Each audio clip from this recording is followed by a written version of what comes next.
Please subscribe Tito Manny Vlog.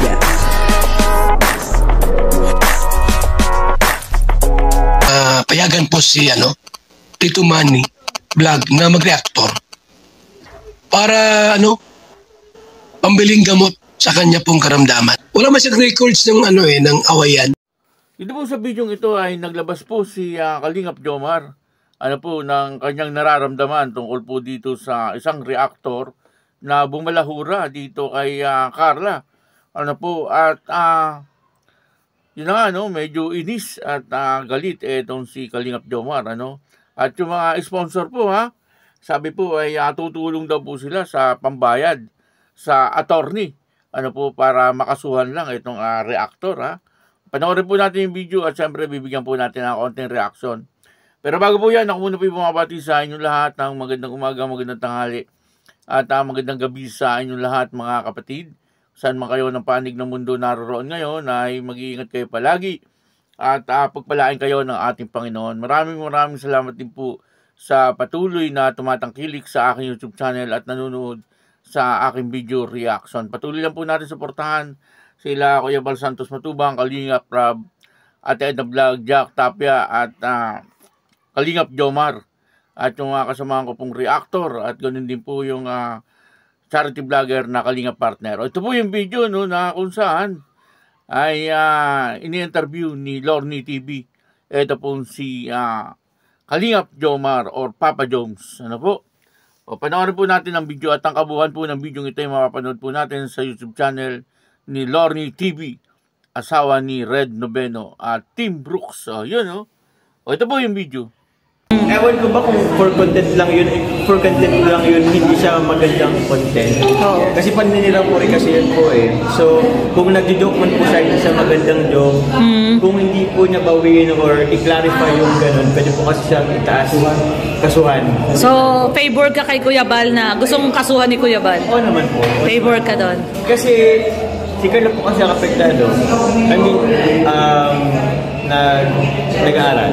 What if mapanood yun mga kaklase, guro, anong isipin ng mga tao sa kanya? Tama. Oo. Tsaka siyempre, yung pamilya niya mismo, siyempre, lalong-lalo yung mga kasinanay kasi tatahan, masasaktan yun sila. Kaya, kumbaga, sana tigilan na yung gano'ng paninirang puri. Tsaka kung pwede po, klaruhin niyo po. Huwag niyo pong idaan sa thumbnail or para lang yung kasi rin yun, misleading, sobrang misleading po yung na yun, yung content or yung thumbnail na po yun. So yun, pakiusap naman po, itigil na at kung pwede po, klaruhin niyo po yun, bawiin niyo po yung statement na yun, kasi hindi po yun totoo. So, syempre masakit din para sa'yo, bilang partner mo si Carla. Oo, di naman talaga. Bakit di naman talaga. So, nung narinig mo yun, ano naramdaman mo? Nainis po. Nainis ka talaga? Nainis. Kasi sobrang sobrang bang tawag doon? Paninirang po kasi talaga po yun. Foul na, foul? Foul na po yun. Kumbaga sa joke, below the belt. Below the belt. Oo, hindi na makatarungan yung gano'n. Oo. Yun po, paano na lang. Yun. Puri natin. Pero anong estado ngayon ni Carla nung time na panood niya yun? Anong masasaktan po yun. Nagkausap na kayo? Kasi kanina lang din kaninang hapon ko pa. Hindi pa kami nagkikita ni Carla po. Pero for sure na panood niya yun? For sure po. Kasi nagkalat na rin kasi. Oo. Kapapanood niyo po yun. Pero baka nga po mabayaman. Actually, may mga sponsor kanina doon sa live ni Kuya Bal. Nagsasabi na sagot na daw nila yung pambayad sa attorney. Ay, grabe. Grabe suporta sila. Oo, grabe. Kasi, sila na daw bahala sa sagot sa attorney. Oo naman. Grabe pagmamahal ng sponsor. Kasi maling-mali naman talaga yung... Sana lang talaga klaruhin nila. Bawiin po. Hanggat may pagkakataon pa siya. Pagkakataon pa po. Kasi bago hindi pa napupunta sa korte. Opo, kasi kung hindi yan matigil, itatas po talaga siya hanggang husgan.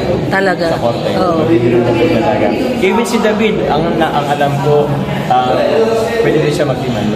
Oo, kasi dinamay siya eh. Dinamay siya eh. Oo. Di ba napanood po natin yung video, no? At ito nga po yung naglabas ng saloobin. Etong si Papa Joms, ano po, dito kay Lorne TV. Sabi po ni Papa Joms ay talagang nainis daw po siya, no? Doon po sa reactor na gumawa ng fake news. Ano po, at yun na, no? Sa thumbnail nito ay hindi rin maganda ang kanyang thumbnail. Kaya siguro etong si Papa Joms ay talagang inis at baka may kasama po pong galit, ano? Kasi naman po, ay talagang medyo maiinis ano doon po sa thumbnail na nakalagay ay nabuntisan ni Kalingap David etong si Carla. Ano po, talagang below the belt, ano po. Yun na nga rin po ang sabi ni Papa Joms, below the belt na daw po yun. Kung yun naman daw po ay content or joke lang ay hindi daw po maganda. Totoo naman yun, medyo pangit talaga. Tingnan at basahin. Yung thumbnail na yun, Kaya nga, minabuti, nila Kuya Bal at saka nila Kalingap David na talagang magkaso. At marami pong sumusuporta na ang sabi ay kasuhan daw po. Para mabigyan daw po ng leksyon at hindi na po pamarisan ng iba. May mga sponsor po na ang sabi ay sagot na daw po nila ang pambayad sa attorney. Makakasuhan lang itong reactor na ito. Hindi po alam natin kung ano po ang mga susunod na mangyayari. Kung ito ba'y makakasuhan o itutuloy yung kaso. Kasi pinagpapaliwanag nga po ni Kalingap Jomar. Sabi po ni Kalingap Jomar ay ipaliwanag na mabuti. Kung anong ibig niya sabihin doon sa kanyang thumbnail. At syempre marami pong tao talaga ang nag-aabang sa paliwanag niya, Pero marami na po ang galit. Na talagang ang gusto ay makasuhan po siya. At medyo below the belt naman po talaga itong ginawa. At sabi po ay fake news, Fake news naman po talaga. Hindi naman po mangyayari yung kay Carla at hindi naman din po yung gagawin ni Kalingap David. Kaya fake news po talaga. Kaya doon po nagalit ang marami. Kaya sa mga reactor, wag po tayo basta-basta gagawa ng thumbnail na hindi maganda. Minsan pag-isipan po nating mabuti. Kasi meron mga clickbait na tinatawag. Pagka binasa mo po yung thumbnail, talagang nanaisin mo na panoorin. Kasi yung mga thumbnail nga po ay kakaiba. Katulad po nito, Kaya lang kaya nangyari, yun na nga, medyo below the belt, yung kanyang ginawa. Kaya, yun, talagang sabi nga po ni Papa Joms, papaano na lang kapag ito'y nabasa ng mga kaklase at guro ni Carla. At maaaring ganun din yung mga kaibigan ni Carla, papaano na. Siyempre magiging kasiraan po ito kay Carla, Kaya pinagpapaliwanag po ni Papa Joms itong reactor na ito. Masasaktan po dito lalo si Carla. Masakit po yan kay Carla. At higit sa lahat, siyempre yung pamilya ni Carla. Yung ama't ina nito siguradong nanggagalaiti na sa galit. Kung maaari lang nila siguro mapuntahan itong gumawa ng ganito kay Carla ay talagang talaga siguro may aabutin na hindi maganda. Kahit sino naman kapag anak mo ang talagang wala namang ginagawang masama tapos ay gagawa ng issue ay talagang ibang klase po 'yon. At hindi po natin alam kung ano po ang susunod na mangyayari, pero ayon po kay Kuya Bal ay tuloy na tuloy ang demanda dito sa reactor na ito na gumawa ng fake news. Kaya aabangan po natin kung ano po yung mangyayari. At ito nga ay talagang masama ang loob ni Papa Joms. At maaaring ganun din po si Carla. Kaya yun, maraming salamat po sa inyo lahat. At ako po si Tito Manny Vlog na nagsasabing God bless you all.